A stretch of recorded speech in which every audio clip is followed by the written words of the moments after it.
కళ్యాణాద్భుతగాత్రాయ కామితార్థప్రదాయినే శ్రీమద్వేంకటనాథాయ శ్రీనివాసాయ తే నమః.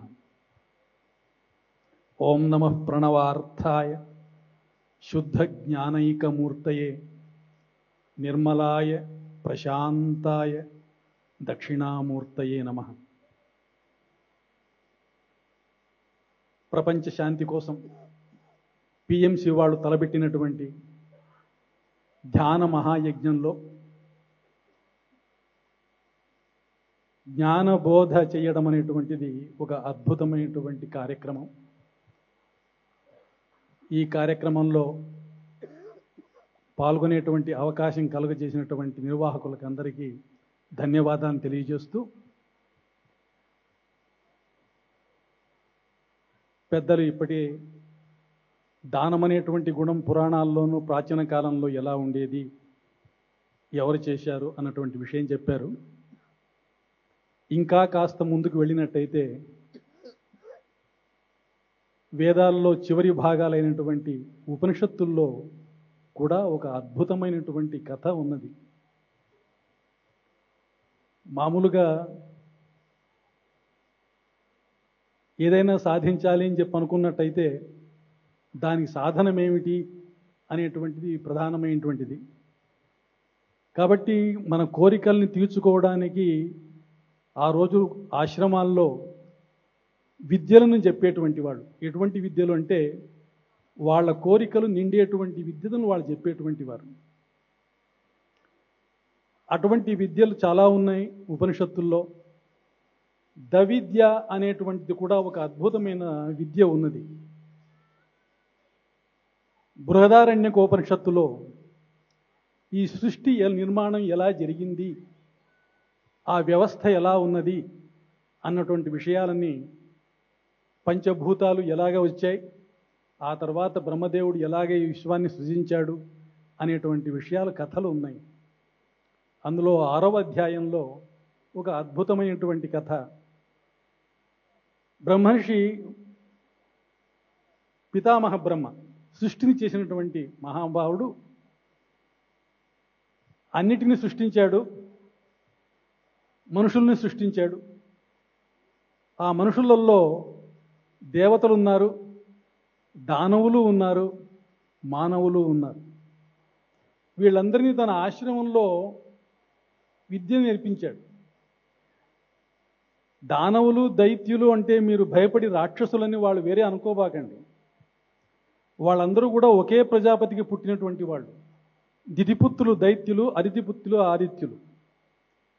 కాబట్టి మనలోనే మంచి చెడు రెండూ ఉన్నాయి కనుక మంచికి చెడుకి కూడా భగవంతుడే సృష్టించాడు. అందువల్ల వాళ్ళని తన పెంచిన తర్వాత విద్యాభ్యాసం చేశాడు. చేసిన తర్వాత వాళ్ళల్లో కొంతకాలం చదువుకున్న తర్వాత వాళ్ళకి అనిపించింది,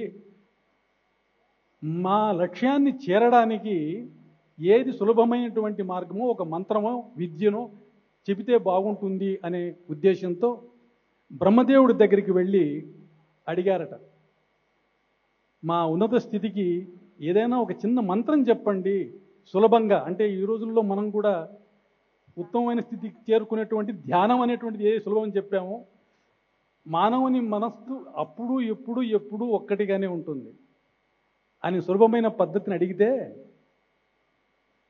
బ్రహ్మదేవుడు అన్నాడట, నీకు దా అని ఇస్తున్నా తీసుకోపో. ఇప్పటిదాకా మీకు జ్ఞానం చెప్పాను, ఇప్పుడు దా అనే విద్యను చెప్తూ ఉన్నా, తీసుకెళ్ళమన్నారట. అప్పుడు దేవతలు అన్నారట, అర్థమైంది స్వామి అన్నారు. ఏం అర్థమైంది మీకు అన్నారు. అప్పుడు బ్రహ్మదేవుడు చెప్పాడు, వీళ్ళు చెప్పారు, దా అంటే దమ అనేటువంటి అర్థం. దమ అంటే ఏమిటి? మీరు అష్టాంగ యోగాల్లో శమ దమ అనేటువంటి మాటలు ఉపయోగిస్తారు. మీ ఇంద్రియ నిగ్రహాన్ని కలిగి ఉండేటువంటి దాన్ని దమం అంటారు. మీరు దా అంటే దమ్య అని మీరు మాకు ఉపదేశించారు. ఎందుకు మాకు ఉపదేశించారు? దేవతలు కదా, దేవతలు ఎందుకు అవుతారు? మనమందరం కూడా ఏం కావాలని కోరుకుంటున్నాము? స్వర్గం కావాలని కోరుకుంటాం. వేదాల్లో స్వర్గకామో యజేత అంటారు. అంటే ఎవడికి స్వర్గం కావాలనో వాడి యాగం చేయమని చెప్పాను. స్వర్గంలో ఏముంటుంది? తమాషాగా చెబుతాను, మా గురువు గారు తమాషాగా చెప్పేవాళ్ళు. స్వర్గం అంటే ఏమిట్రా అంటే అద్భుతమైన క్లబ్ అట, దానికి మేనేజర్ ఇంద్రుడట. కాబట్టి వీళ్ళు చనిపోయిన తర్వాత అక్కడ ప్రాపంచిక సుఖాలను పొందడం కోసం స్వర్గం కావాలని కోరుకుంటారు. కాబట్టి మాకు స్వర్గం కావాలి.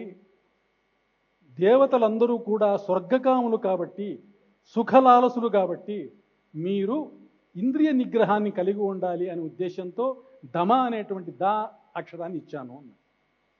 ఇప్పుడు అర్థమైంది. శబాష్, నేను అనుకున్నటువంటి అర్థాన్ని మీరు తీసుకున్నారు, మీరు ముందుకెళ్ళండి అని. ఆ తర్వాత కొంతకాలం అయిపోతే రాక్షసులు వచ్చారు. మాకు కూడా ఒక సులభమైనటువంటి విద్యను ఏమైనా చెప్పండి స్వామి, ఏం చెప్పన్నారు. అప్పుడు స్వామి చెప్పాడు, దా, అదే దా. కొంతసేపు అయిన తర్వాత అడిగాడు, నేను చెప్పిన దాకి మీకు అర్థమైందా అని చెప్పని. అయింది స్వామి అన్నారు. ఏమిటది అన్నారట. దానవులు అంటే క్రూరులు కదా, ఈ ఇతరులను హింసించేటప్పుడు మనం అంటాం రాక్షసులాగా పనిచేస్తున్నారు. కాబట్టి రాక్షసులకి క్రూరత్వం ఉంటుంది, కాబట్టి రాక్షసులు దయ కలిగి ఉండండి అని నేర్చుకునేటువంటి దానికి దా విద్యను ఇచ్చాను. ఒకటే దా, దేవతలకు ఇచ్చింది ఒకటే, రాక్షసులకు ఇచ్చింది ఒకటే. వీళ్ళని చూసి మానవులు కూడా పోయారు. నాన్న నాన్న మాకు ఒక వరం ఇయ్యి, మాకు ఒక మంత్రం ఇయ్యమని చెప్పాను. మీకు దా విద్యని తీసుకోండి అన్నారు. అంటే అప్పుడు అన్నట ఆయన, అర్థమైందా నేను చెప్పింది? అర్థమైంది. ఏమిటి? ఎప్పుడు నాకు కావాలి, నాకు కావాలి, అది కావాలి, ఇది కావాలి అని కోరుకోవడమే మనుషుల యొక్క తత్వం. కాబట్టి అది కాకుండా దానం చెయ్యండి. దానం చెయ్యమనేటువంటి అర్థంతో దా అనేటువంటి మంత్రాన్ని ఇచ్చాను, మీరు ఉపయోగించుకోండి. సో ఈ దా అనేటువంటి విద్య దేవతలకేమో దమం, రాక్షసులకేమో దయ, మానవులకేమో దానం. కాబట్టి ఈ దానం అనేటువంటి దాన్ని ఆరంభంలో ఉపనిషత్తుల కాలంలోనే మహర్షులు చెప్పారు. Thank you very much.